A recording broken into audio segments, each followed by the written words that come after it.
Hello बच्चों, let's read this question. So this question says, with what minimum acceleration can an athlete climb a rope whose breaking strength is 1/3 of its weight? इसके weight के कितना आपका 1/3 के equal है, ठीक है, किसकी ब्रेकिंग स्ट्रेंथ, ठीक है।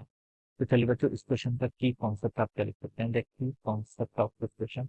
आपने यहाँ पर से मिनिमम एक्सेलरेशन बताया, minimum acceleration can athlete climb a rope which breaking strength है, ठीक है। तो बच्चों, इस क्वेश्चन का की कॉन्सेप्ट आप न्यूटन सेकंड लॉ लिख लीजिए, क्या लिख लीजिए, न्यूटन न्यूटन सेकंड लॉ, ठीक है, Newton second law of motion, this will be the key concept of this question, okay. तो चलिए इस क्वेश्चन को स्टार्ट करते हैं।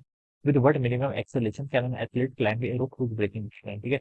अब बच्चों देखिए, मान लीजिए न्यूटन सेकंड लॉ आपको बताते क्या, न्यूटन सेकंड लॉ बताते कि summation of all the external forces, जितने भी आपके एक्सटर्नल फोर्सेस हैं उनका समेशन किसके इक्वल होता है, आपका मास टाइम्स एक्सीलरेशन के इक्वल होता है, दिस इज द या फिर एफ अप्लाइड किसके इक्वल होता है, मास times acceleration, this is the statement of mathematical relation कहाँ से हमें मिलता है, Newton second law of motion से, ठीक है। अब बच्चों देखिए, मान लीजिए आपके पास एक रोप है, यहाँ पर क्या आपके पास कोई एथलीट है, ठीक है। एथलीट क्या कर रहा है, देखिए क्लाइंब करने की कोशिश कर रहा है, ठीक है। ये एक एथलीट है, क्या कर रहा है, क्लाइंब करने की।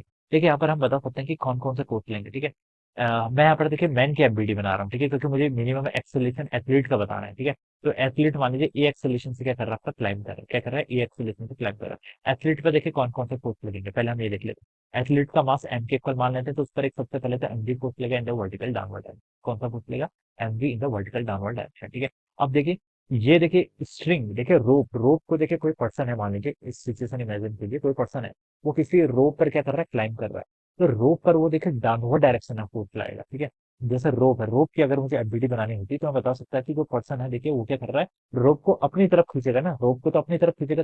देखिए पर्सन ऊपर क्लाइंब कैसे कर पाएगा, पर्सन क्लाइंब तभी कर पाएगा जब वो रोप को अपनी तरफ खींचेगा, ठीक है। रोप को अपनी तरफ खींचेगा और उसके रिएक्शन फोर्स से रोप उसको अपनी तरफ खींचेगी, इसलिए वो पर्सन क्या कर पाएगा, क्लाइंब कर पाएगा, ठीक है। तो जो रोप की अगर एबिलिटी बनाओ तो रोप पर तो टेंशन आपकी ऐसे क्या लग रही है, डाउनवर्ड डायरेक्शन पे, नीचे की तरफ क्या लग रहा है, आपका कोई फोर्स लग रहा है, ठीक है, डाउनवर्ड डायरेक्शन में।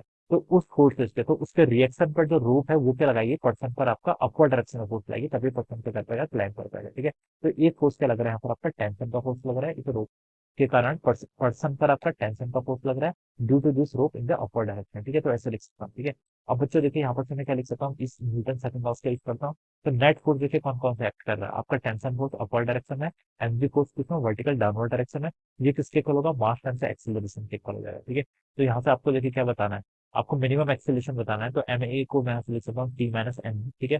और टेंशन की देखिए आपको बोल रहा था कि ब्रेकिंग स्ट्रेंथ देखिए गिवन कर रखी है कितनी, 1/3 ऑफ इट्स वेट, यानी कि देखिए जिसकी टेंशन है टी मैक्स की जो वैल्यू होगी वो कितनी होगी, 1/3 ऑफ इट्स वेट, उसका वेट एमजी के इक्वल है, उसका 1/3, ठीक है। तो ये आपकी मैक्सिमम स्ट्रेंथ, अगर देखिए इससे ज्यादा क्या करेगा, इससे ज्यादा अगर रस्सी पर टेंशन लगेगी तो रस्सी आपकी टूट जाएगी, ठीक है, क्योंकि इसकी ब्रेकिंग स्ट्रेंथ दे रखी है। तब इसके यहाँ पर पुट कर लीजिए कि एमए की वैल्यू जाएगी, टी मैक्स को पुट कर लीजिए M G by three, minus यहाँ पे कितना देगा, एम जी आ जाएगा, ठीक है। तो ये आपका मास टाइम्स एक्सीलरेशन कितना है, M G by three, minus M G करेंगे तो -2 एम जी बाई थ्री आ जाएगा, तो कितना, -2 M G by three. M से आपका एम कैंसिल, एक्सेलरेशन कितना रहेगा यहाँ पे, -3/3, ठीक है। एक्सेलरेशन नेगेटिव आ रहा है, इसका मतलब जो हमने डायरेक्शन एज्यूम किया है वो डाउनवर्ड आएगा, पर्सन देखिए डाउनवर्ड आएगा, ठीक है, पर्सन डाउनवर्ड, मतलब पर्सन क्लाइम नहीं करेगा, पर्सन क्या करेगा, आपका नीचे की तरफ आएगा, और वो तो आना भी था, देखिए उसका मैच भी समझ सकते हैं, क्योंकि देखिए जिस डायरेक्शन में ज्यादा फोर्स होगा, ठीक है, अपवर्ड डायरेक्शन में टी एक्स कर रहा था, टी की value M G by three, नीचे क्या था, डाउनवर्ड डायरेक्शन में एम जी था, तो इन दोनों में से कौन सा ग्रेटर है, M G greater of course. तो हम बता सकते हैं जो पर्सन का नेट एक्सीलरेशन होगा वो डाउनवर्ड डायरेक्शन में आना था, हमने पर्सन का एक्सीलरेशन ए को अपवर्ड डायरेक्शन में एज्यूम किया हुआ था, तो इसलिए आंसर क्या आएगा, आपका नेगेटिव है। अगर हम ए को डाउनवर्ड डायरेक्शन में एज्यूम करके चलते तभी आपका क्या आ जाता, पॉजिटिव आता, ठीक है। तो नेगेटिव सिर्फ आपको क्या बता रहा है, एक्सीलरेशन की डायरेक्शन बता रहा है, लेकिन हमसे मैग्नीट्यूड पूछा है, ऑप्शन से पता चल रहा है क्या बता रहा है, मैग्नीट्यूड। तो मैग्नीट्यूड ऑफ द एक्सेलरेशन देखिए कितना हो जाएगा, अगर हम यहाँ से बात करें तो आपका +2/3 इंटू जी हो जाएगा।